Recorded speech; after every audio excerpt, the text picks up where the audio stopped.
I actually recently had this incident when I had to take this.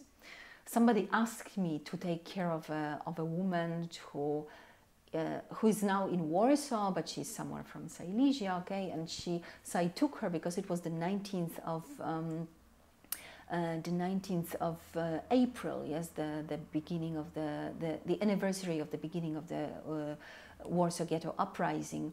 And when we were approaching the museum, she asked me, "Oh, and do you think the museum of the Warsaw Uprising is also worth seeing?" And I said, "Of course, but if you're interested in it, go ahead."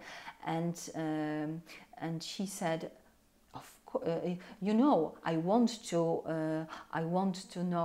get to know the Polish history, not only the Jewish history."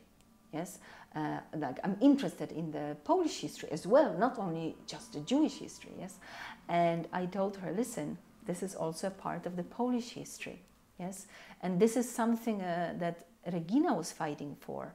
That even though it's unique, it's a part of this constellation, and the rest of the population will only benefit from it. It's easy to be tolerant and accepting when you are the same, but you have to respect the distinctive features of another culture, and you know, I think it's only an enriching experience.